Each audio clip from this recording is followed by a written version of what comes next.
Hi guys, and welcome to another episode of Unfiltered. I hope everyone is doing well. Today's episode is a little bit different because you can listen to it, but you can also watch it. I'm trying to add visuals into the pod because everybody likes to watch a podcast, so I'm just supplying the demand. Lots of people have asked if the pod could be filmed, so this is what I'm doing for you. This is my first time filming myself speaking, so hopefully I'm as comfortable as I am just on the mic here on the camera.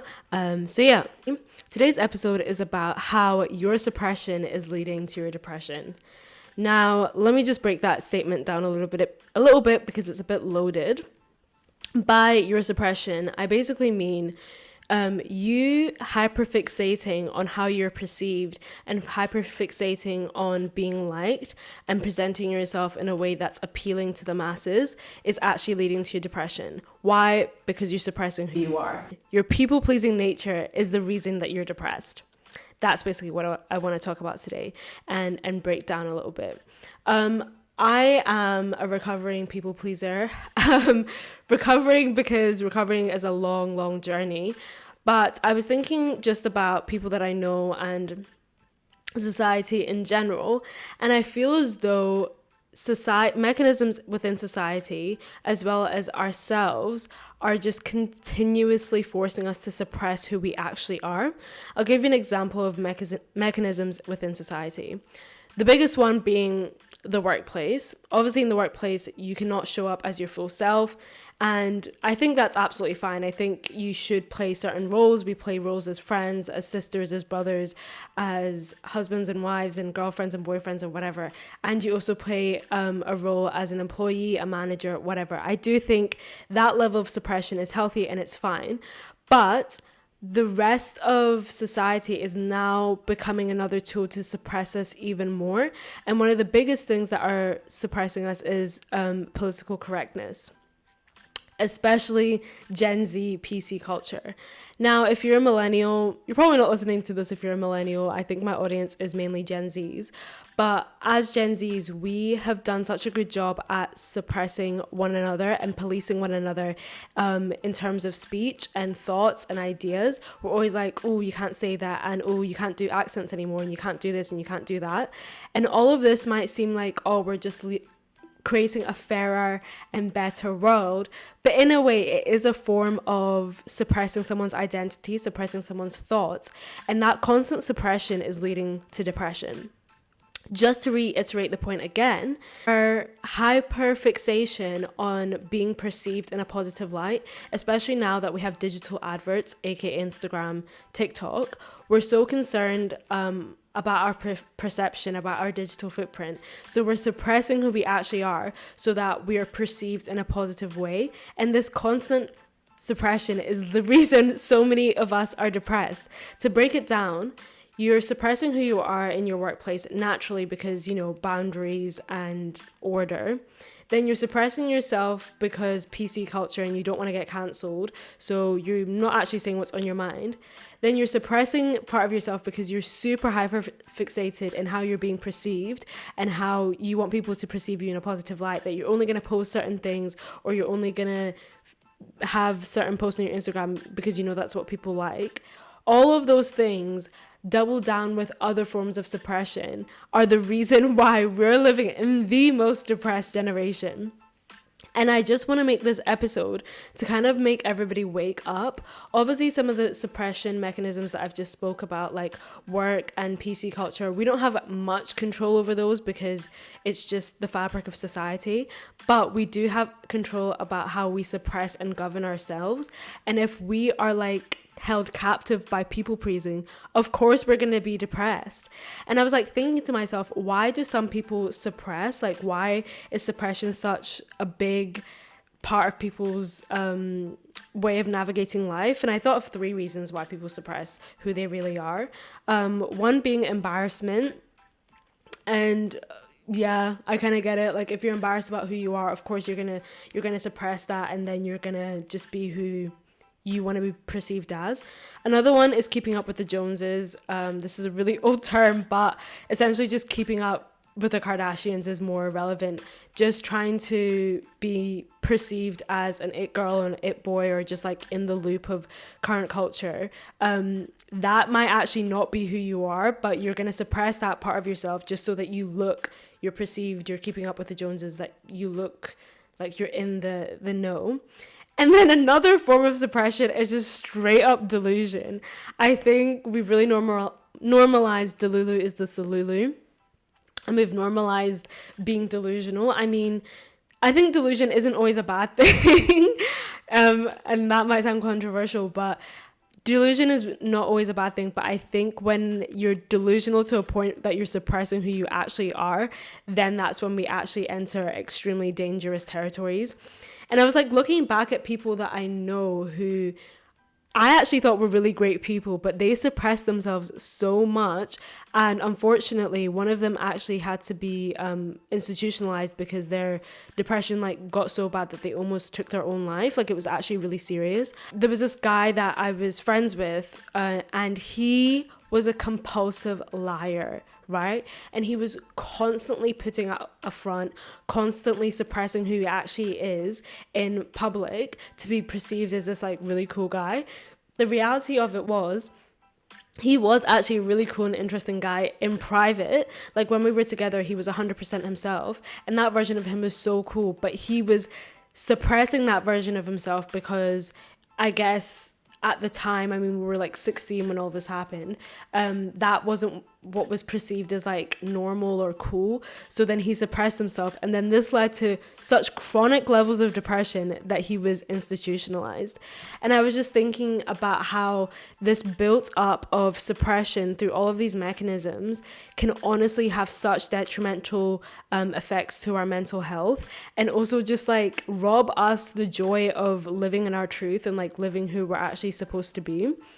And I think it just leads to like ongoing sadness, and it's something that we all need to kind of like check ourselves a little bit. Like, I don't really want to be repeating myself too much in this episode, like it's going to be a really short one, but I think it's more so I'm recording this to kind of help you reflect on how your suppression might actually have led to some of the more negative feelings you're feeling, or the more negative phases you've had in your life, just because you've had to suppress yourself so much.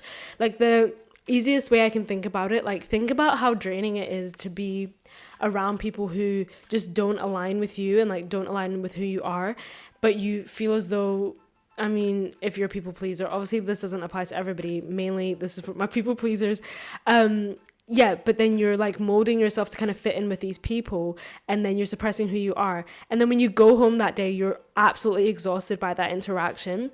Think about how doing that daily and consistently is building habits and is building your narrative. If your narrative is just suppression, you will have suppressed to a point where you're not suppressing anymore, because this will actually become who you are, rather than just living in your truth and whatnot. And now, I don't want to be one of those people with a microphone who are like, live your truth, be who you are, da da da, all this stuff. Of course, that is important, but we need tools in order to help ourselves get to that stage, because sometimes suppression is way easier than actually facing ourselves. So like I always say in this podcast, like, I try and be solution oriented. Like, I do present you guys with the problem. Your people pleasing is the reason you're depressed. That's the problem. And I want to give you guys some tips and leave you with some solutions. So I think one way to kind of check yourself with suppressing is literally just sitting with yourself and getting to know yourself. I think people don't know themselves as well as we think that we do. And I think we're so used to external noise that we're not actually looking inward anymore. I actually wrote an essay in my undergrad university about keeping up. I called it Keeping Up with the Gays, and I wrote about the Kardashians and how they are no longer concerned with how they think they look. They're more concerned with how we think they look, right? So they're keeping up with the gays, and this whole concept called the panoptic gaze. I will get into that in another episode, but essentially, we no longer know ourselves because we're so used to other people telling us who we are that we haven't even sat with ourselves to think about, actually, who the hell am I? And this is actually being reaffirmed. My idea is being reaffirmed by conversations I'm having with my friends.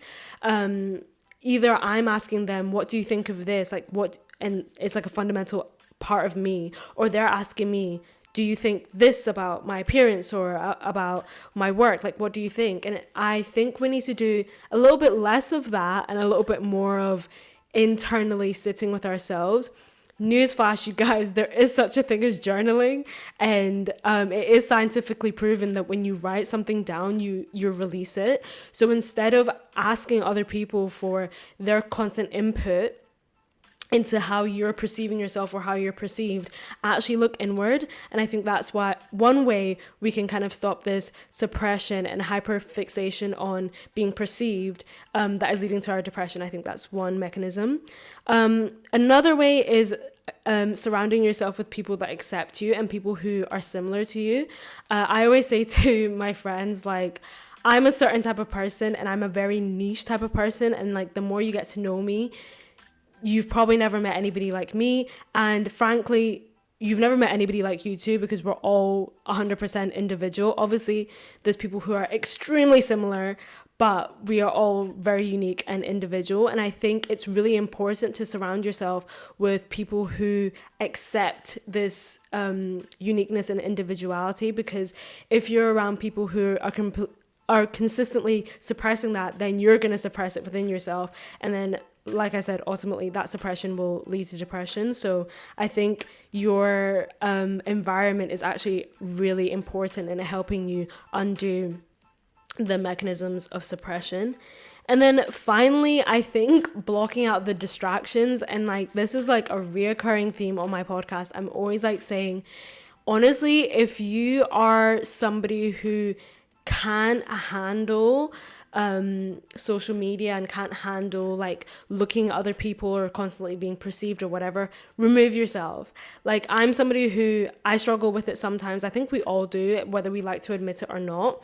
I think we've come into two camps now with social media. You're either addicted to being viewed, or you're addicted to viewing other people and comparing yourself in some sort of way, but it's all surrounding your perception. And all of, if you're addicted to being viewed, you're concerned about, oh, how am I being perceived? And then if you're addicted to viewing other people, you're like, oh, but am I being perceived the same as them because we're really similar, or am I being perceived differently? It's all to do with like our perception. And so I think blocking out the distractions and honestly taking some time off social media might actually help you if you're in a really fragile state with your mental health.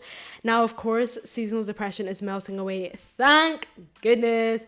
And I really think that we have an opportunity in the summer months to like go forth, and really it's the best time to like undo negative patterns and negative thought patterns, because everybody's outside, everybody's way more accepting and kinder as well when we're in the summer. So that's why I'm making this episode now, because I want us to make sure that we're going out into Q2 and Q3 not suppressing anything, so that when we do eventually get to October, November, and we have seasonal depression on top of everything, at least we've worked on the suppression aspect. At least we're like more well-rounded individuals who are not suppressing parts of their identity just for the sake of being perceived.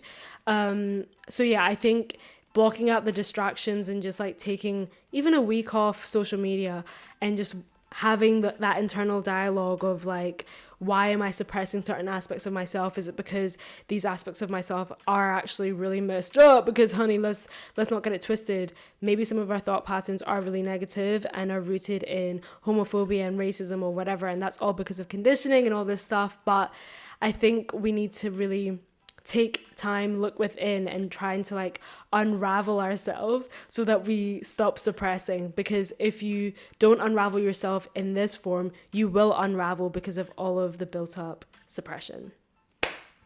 Anyway, jeez, I speak so fast. I literally like feel out of breath. I really don't want my pods to be long, and I really hope that I haven't repeated myself so many times. But yeah, this is just food for thought. Like, would really love you guys to engage, let me know what you thought, and let's just like ensure that we're not suppressing ourselves in ways that we don't need to, because come on, we've got enough suppression. Let's look within and yeah, be ourselves. So I hope you guys enjoyed this episode. Please leave feedback. I always love knowing what you guys thought. I really don't know how I've engaged with the camera because I'm like looking everywhere and I'm like whatever. But if you like the video aspect as well, please let me know. And yeah, I'll catch you in the next one. All right then, bye.